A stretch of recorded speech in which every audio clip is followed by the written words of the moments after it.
Hey guys!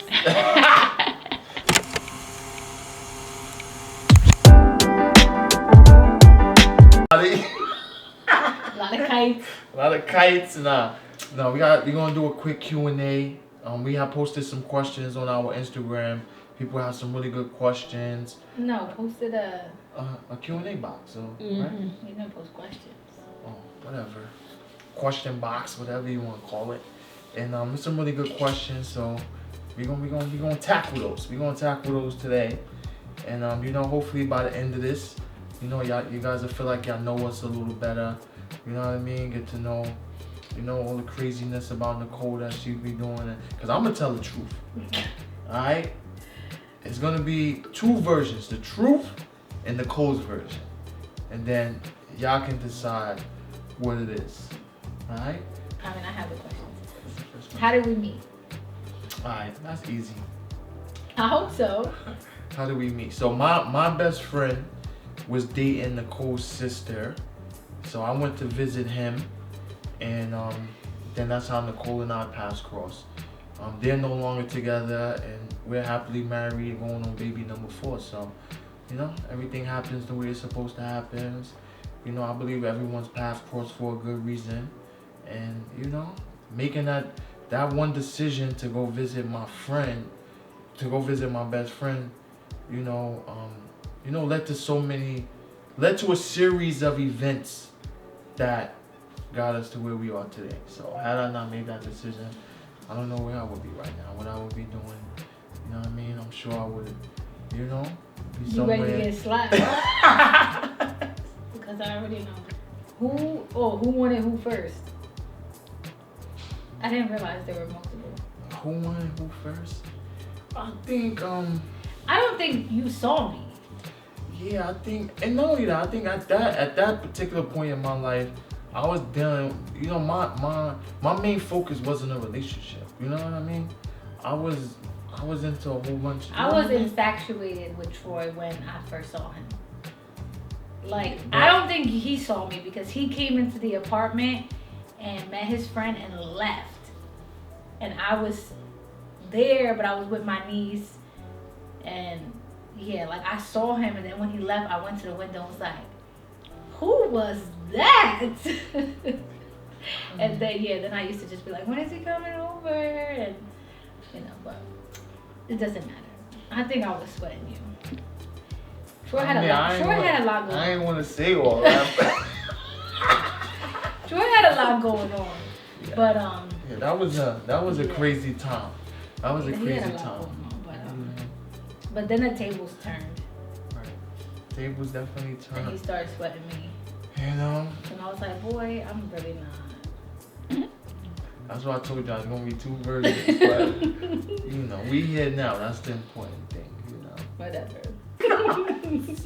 I'm not. Do we want more kids? Do we want more kids? We're about to have one. Before we had kids, we found this picture. I wish I had it right here. We found this picture that we had on our vision board. It was like an animated photo of a family, and it was 5 kids, and that was on our dream board to have 5 kids. Why? I don't know. That's an odd number, and we both favor even numbers. So we have 4. I've always said 4. I've always spoken 4, but we had this picture hung up on our vision board, and it's like it never clicked to me that it wasn't aligned, right? Yeah. And this picture has followed us all the way from Pennsylvania to here. So I would say 4 or 6. So right now we on 4.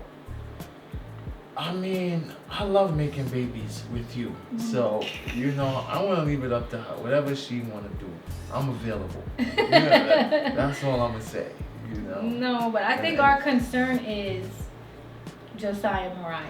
Yes. As they get older, you start to feel like, we don't want to miss these, they're about to be 8. So, that 8 to 12, I don't want to be so much bogged down with newborn baby stuff, little kid stuff that those years are gonna fly anyways, but then I feel like I didn't really get to, because that's a pivotal transition from 8, 9, 10, 11, 12. So they're gonna need a lot from us. Yeah. To groom them and because outside of parenting, it's almost like we're also their mentors, their coaches. We want to be the biggest influence in their life. So, we don't know if it's fair to them to have our time going into so many directions, because young kids is very demanding. So I think, if it was totally up to us, yeah, we would have multiple babies. But I think we would have. when we kind of step back and look at it and really think about, Josiah and Mariah, we don't think it's fair to just keep having, if our life changes in a way where we can have like multiple people helping with babies, then yes. But our focus right now is the twins as they're older. So I think for right now we're gonna take a break. So we'll see. You know what I mean? Just keep your hands off of me. Wait just 6 weeks, 8 weeks, whatever it takes, and you just gotta. I waited 6 weeks with Ev.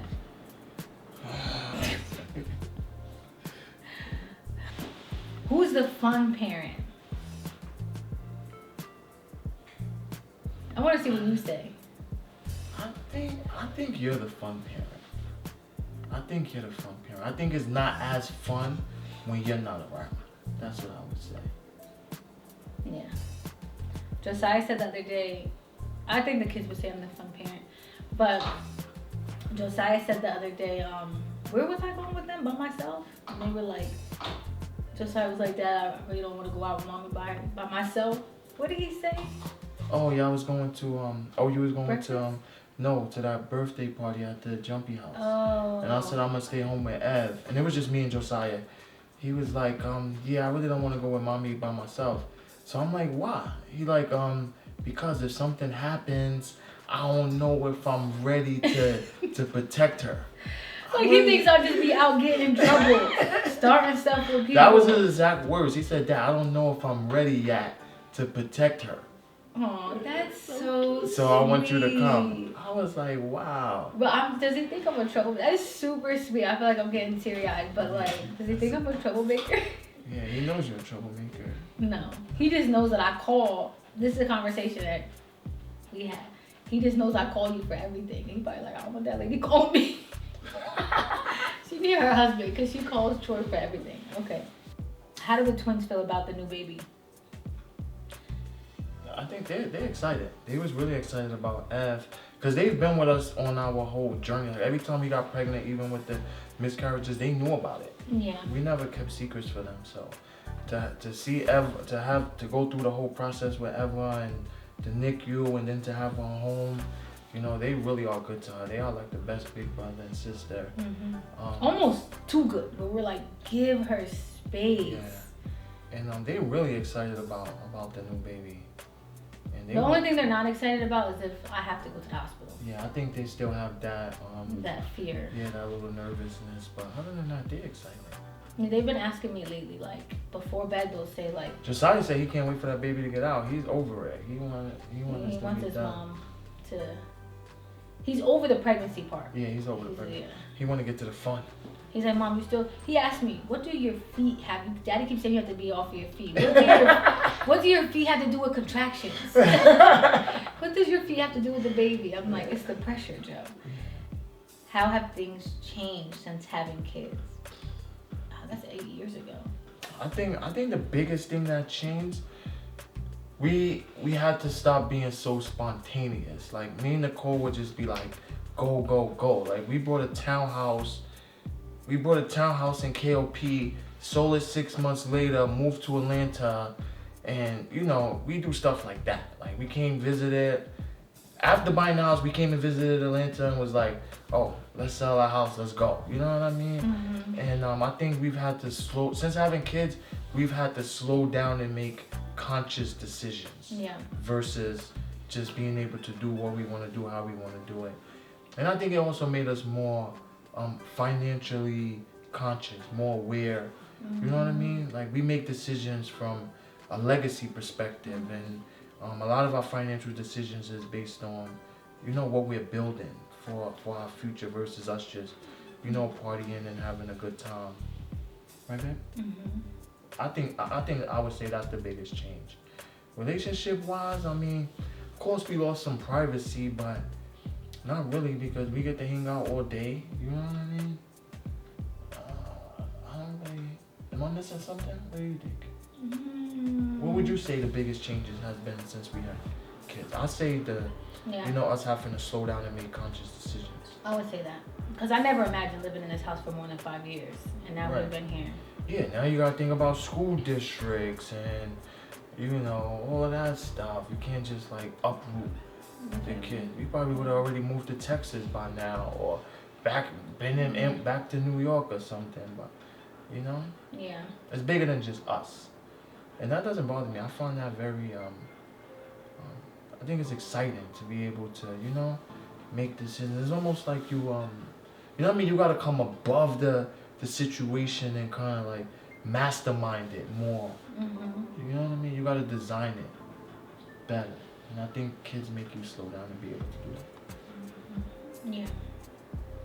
I mean, other things have changed, of course, like Troy said, privacy and those things, but I don't know. I'm not going to say we don't dwell on it, but sometimes I have heard women say, like, or even men, like the privacy, the kids coming into bed and date night and all those things, but I just feel like... And that don't really bother me. I used to think I would be one of those dads like, yeah, kids can't come in our room, they're not going to be sleeping in our bed, but I mean, our situation is different though, because we get to spend so much time together outside of the kids.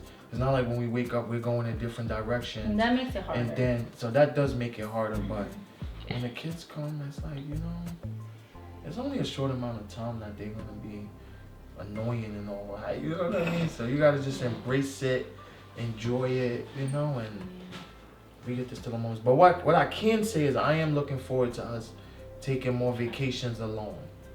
And, you know, I feel more, okay, that is good. I feel more a little bit tied down, not because we have to be, but because of my own, I guess, trauma. So I don't feel comfortable leaving my kids. So, but it's not that we can't like go on vacation, but I have like anxiety about leaving them. And so do you, which doesn't even, there's nobody in our relationship, like you're not encouraging me like, babe, let's go on vacation. Let's leave the kids. We need a 3 to 5 days. Yeah. No. What's one thing you did when you first were married, before you had kids, that you want to bring back into the relationship? I don't know. I think our marriage is pretty. I think that's the answer about being like more spontaneous. I think that answers that. Yeah, I don't have many regrets that I could think of. Oh, this is good, but I feel like I would have to think about this. This What? is like one of those like clever respect or loyalty. I've seen this going around, like respect or loyalty. I mean, they go hand in hand. Yeah, it's almost like if you're not loyal, then you're not respectful. Yeah, and if exactly. If you don't respect someone, you're not gonna be loyal to them. So it goes hand in hand. I think that's like, for me. Yeah, that's one of the ones I would really have to like dig into the definition and like. Yeah, if I'm not loyal to you, that means I don't respect you. And I also think like those type of and questions if I don't are respect you, I wouldn't be loyal to you. You wouldn't be loyal. Yeah, that's like, to me that's like almost like, oh. Both are everything. It's financial stability. Like you can't compromise on either one. Like I wouldn't compromise on, you know what I mean? There's no room for disloyalty. None. Zero. Yeah. 99% loyal is 100% disloyal. Yeah. And then both. And then exactly. There's no room for compromise on either one of those. So it's never could be one or the other. Mm-hmm. It's both or nothing. Mm-hmm. Right, babe? That's what I think. Exactly. It's like saying, should a man or like should you provide financial stability or be like loyal? It's like, yeah, it's like two things that have to go hand in hand. Like without one. Yeah. Like which one you want more, food or water? Both. What do you think? Exactly. You know what I mean? Let's go back to this. How do you feel about opposite sex friends? I say no, and this is why I say no. And it's nothing to do with jealousy or anything. So for me, a few points. Number one is that Nicole's peace of mind means everything to me. So, and anyone, your spouse peace of mind means everything, and you never want to leave any room for any doubt or questions or anything, because the devil is slimy. That's exactly how he is sliding to your marriage by causing doubt and confusion. Like you didn't come into the relationship with no guy friends. Yeah. I didn't come into the relationship with female friends, so I can't speak to if someone got together and now what the situation was. We didn't come with that, but we also knew that we had an operating agreement for our relationship. along the way, she wasn't meeting no guy friends at work. I wasn't gonna meet no female friends along the way, and all of a sudden we friends. No, I mean that's just my perspective. I don't agree with that. I think even like when we had jobs, like especially in corporate America. No, but what I was saying was that perspective is everything. I think just leaving that peace of mind and like the way I move, even not perspective. Perception. Perception. Yeah, perception. How things perceive. Yeah, it's everything. You know what I mean? Like I'm not even gonna ride. For example, Asia works very closely with her. I'm not gonna be riding in the car with Asia by myself. Yeah. The fact, like not only that, Asia, come on, me and you gotta go do something. Number one, even I think about her husband, how that could look to him, how that could look. You know what I mean? You just don't leave no room for nothing. Like, you know what I mean? I don't even have like text message threads outside of, and some people probably think, though, that's just crazy. That's insecurity. That's hovering. No, like it's always clear. I don't play gray areas when it comes to that. There'll never be no room for confusion. I know Nicole won't be confused. I know I won't be confused. Just that no one should be confused when you're dealing with matters that are so sensitive. You know what I mean? But if people want to play them games with their marriage and their relationship, they think having these extra friends is worth their significant other's peace of mind, then that's on them. But I'm glad that me and Nicole agree that that's not how we're going to operate within our marriage. Yeah. Right, babe? It's easy for us. I think the hard part is for people who have had significant man-woman relationships prior. I've never had female friends, and I have one of my homies in particular who I could think about who has female friends, and he always end up coinking them. Period. That's it. Like, dudes just be waiting for the opportunity, man. That's it. They be waiting for the opportunity. As soon as the chance come, you come crying on the shoulder. You thinking that's your friend. He's scheming on some clappers. I promise you. Oh God. He's scheming, man. I know how dudes think, man. Okay, I do think that sniffing around here, boy.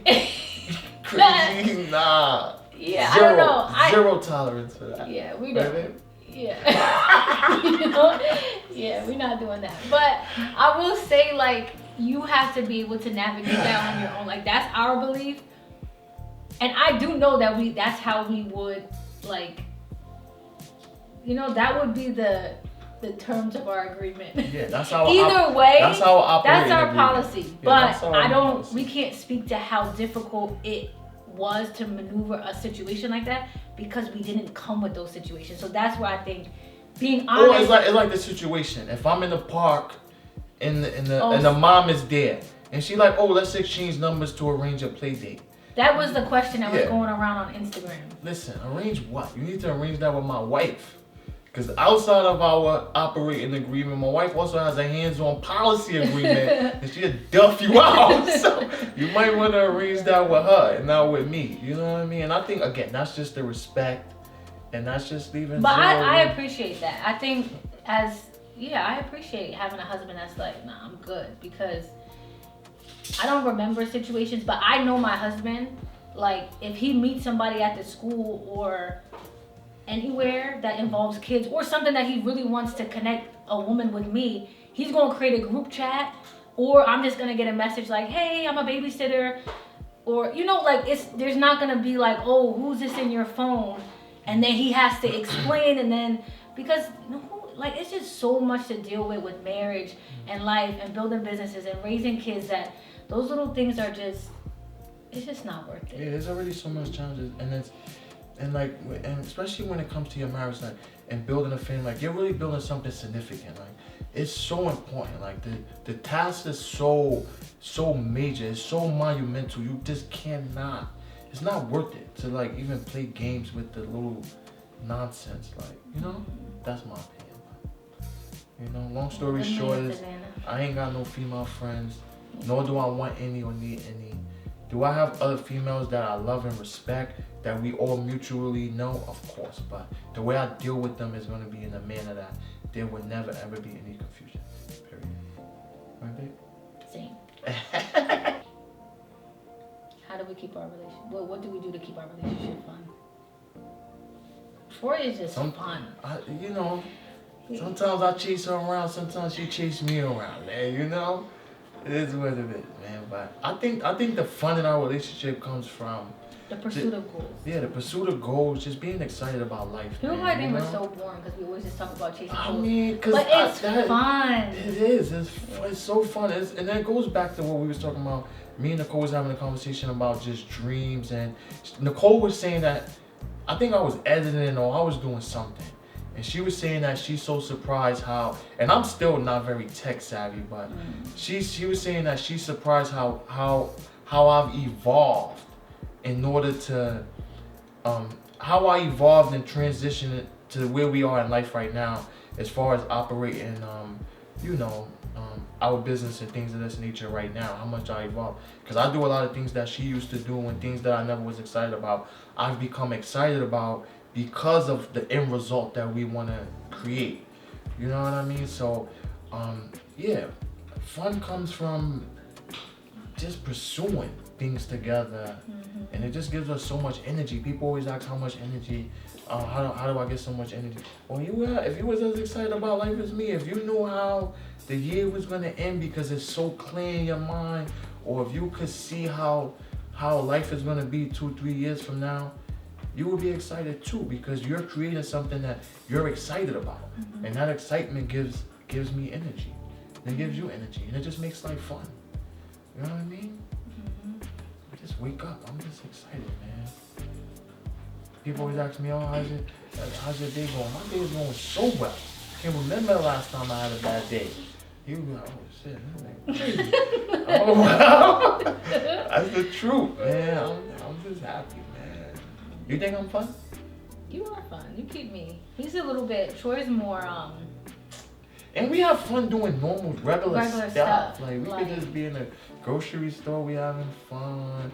We have little private games that we play, little like inside jokes and things that we just be cracking up. I think the beauty is when you find fun in the little things, because like just going to get the kids waiting in car rider line, like we have, like, you just find fun in the everyday things. You don't have to wait to go on vacation. You don't have to wait till the weekend comes and you're going on date night to be away from the kids. Like, find those hours that like, even if you work separate, like, can you guys like send each other certain videos? Like, you gotta find some way to stay connected and have fun that's not tied to like you have to wait 3 weeks to have fun together, right? Or even 5 days to the weekend, or sometimes 6 months. Sometimes you might only be able to take a once a year. Imagine if you only take a couple vacation once a year. So that means all year you gotta wait all year. That's supposed to fill your tank up whole year just to feel like you have fun. Now, man, every day is fun, man. You know what I mean? Who wanted to be a creator first? A creator? When I think about our evolution to this point, I don't think either one of us decided to be a creator. I think you started off. But I think the answer would be Nicole. But she started off wanting to build a blog, right? She started off wanting to build a blog. As she started getting into blogging, she came across certain profiles and different things and started to understand how you can kind of blog on Instagram. Yeah, how you can blog on Instagram and how people was monetizing their platforms. And I think once she introduced that to me, and we did our first campaign for $250. No. When I introduced that to you, you were still saying, your thing was, I'm gonna add value on Instagram, but I'm gonna do something else. Like, I'm gonna have like a men's leadership, or like your vision was always the same as far as adding value to black men, fathers, young men, whatever it was. But you weren't thinking campaigns. Like, no, you were not thinking that. And matter of fact, you said it was a thing for girls. Like you said, it was women. women. I mean, that was you. Not standing there with no coffee cup and all that. Like, I think what Hey guys. what he imagined and what I wanted to hop on and show you this. He was like, nah, I'm good on that, but I got you. You know what I mean? Like, I'll take your pictures. But he was already on social media, just like sharing his life with the kids. And then I think the first campaign that we had was like some Jan Dickerson or something. Not the you. Oh, like a men's campaign? Yeah, where he was like, this is me with my kids. Like, this isn't for women. So I think it just kind of evolved to be something that he was like, oh, I'm gonna do this too, because he's like, I could work with brands that are for men. Right? Yeah, I agree. It's been an evolution, you know? Yeah, it's been crazy. I think you always start at point A, you start doing things, and you never know which direction it's gonna go. You never know which direction God is taking you, man. A year or two from now, the brand is gonna evolve even more. That's always the goal, right? Mm-hmm. But I would say. But somebody asked too, how do I feel about you being a creator? When I used to be the lead voice, and the only reason why I wouldn't say I was the lead voice, but I used to create, like even the campaigns, I would do the voiceovers. It never was you. I did all of the voiceovers. Yeah. So I wasn't the lead voice, but I was very involved, maybe. Yeah, very loud. Stop. I'm joking. Stop. The answer is Nicole is the one who was into all of this stuff, and then she, you know, we ended up here where we are. Yeah. The brand evolved, and I that goes back to letting each other play in our strength zones, right? Because in the beginning, I think we thought it was my strength zone, but as we got clear in our vision and in like our calling, I guess I would say, the strength zone was actually not mine. It was his. Because at the end of the day, but I didn't feel like, oh, this is my baby. Like I want to keep, like, God called us to do a certain thing, and it was for me to actually take a backseat. And I think sometimes that can be a struggle, because you don't want to give up your profile with your pictures. Like, I don't post individual pictures of me, things like that. So I was okay with taking a backseat, because it's really the calling for our family. Yeah, I think the biggest thing is that our whole thing is that we have a message that we want to deliver. Like, we always want to share our perspective, whether it's on marriage or faith or parenthood. We want to share our message, so it doesn't matter how that message gets delivered, as long as the message that God sent us to deliver gets there. That's it, period. That's good. Everything else that you see, whether we're working with brands or whatever, all of that is just like, is a side. That's almost like a decoy for us to deliver the message to you. I've always struggled with mornings. How do you become a morning person? Vitamin D. Yeah, vitamin D. You gotta get your vitamin D up, man. And I ain't talking about the other vitamin D. I'm talking about your vitamin dream. When you got a dream, you get excited, man. I always say that. When you have a dream and you have a vision for your life, it gives you energy. Two things. This is how we know when we are very clear with what we're pursuing, is if it's very difficult to go to sleep because you can't stop thinking about what you're pursuing, and it's very difficult to stay in the bed in the morning because you're just so excited about getting up. If those two things aren't there, it's not that you're not doing the right thing, but you might not be very clear. So you could be supposed to be a creator. Because that was one of the first things that I mentored towards, and most people think a dream is not what you see when you awake. A dream is the reason you can't sleep. You know what I mean? So it do it. No, not dream difficult. Is not what you're. A dream is not what you. You need to stop, because you have to sleep. Not what you see. No, a dream is not what you see when you sleep. A dream is the reason you can't sleep. That's what I said. You said a dream is not what you see when you're awake.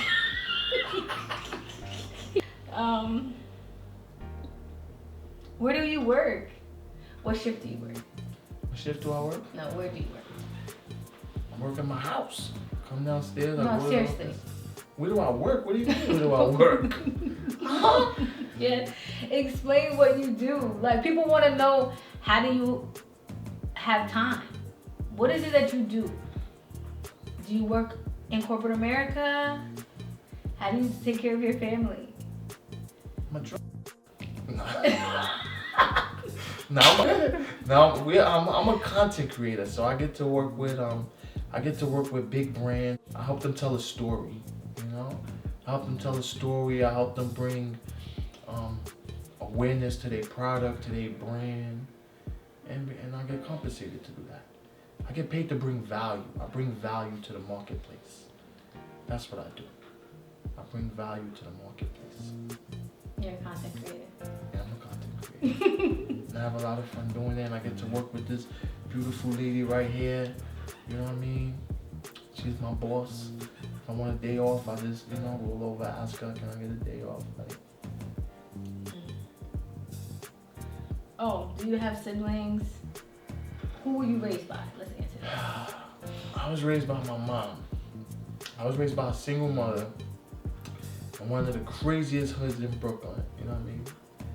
And yeah, I think being raised by a single mom is crazy because, so I have 3 older sisters, my older brother and my little brother. I think my mom I feel like she knew how to handle the girls, but for me and my brother, she kind of just gave us space. Like, basically just go outside and just go figure it out. You know what I mean? And I think my mom had kids very early when she was like 15. So it was almost like a baby had a baby. You know what I mean? And I'm not sure if she ever really got a firm grasp of parenting. You know what I mean? So Before it unraveled. Yeah, before it unraveled. So I think in some instances, sometimes you learn what to do and then you learn what not to do, from some people. And I love my mom to death, man. She instilled a lot of, morals and principles into me. But I would really say the person that I am today is a product of experiences, reading, having the opportunity to get around people who were in life where I wanted to be, and taking the student approach. I've been able to learn a lot of things along the way that I really didn't say I would got from home. But to answer the question, I was raised by my mom. My dad never was in the picture. You know what I mean? But that's just is what it is. I think some people are bitter. Some people become bitter about their situation, and I never was like that. I just really, everything happens the way it's supposed to happen. That's always my approach for anything. So, and the reason why I say that, because some people say, oh, you must have been raised by a good mom. Like, no, she wasn't bad, but you know what I mean? The man that I am today, she never taught me how to be. I never witnessed from her. She never encouraged me. She never said, like, treat your wife this way or that way. How would she know? She never had a man treat her any kind of way. So she didn't know she couldn't teach me what she don't know, right? So. My mom loves Troy, but she didn't like him at first. But she loves Troy so much because she always tells me, like, I know people on social media give y'all a hard time about, like, what he's showing is real or if it's just for content. But she's like, she always tells me, you have to remember that what you experience with Troy and what he does for your family is not the reality for most people. At least that's her perspective, and that's not something that she's never received. So,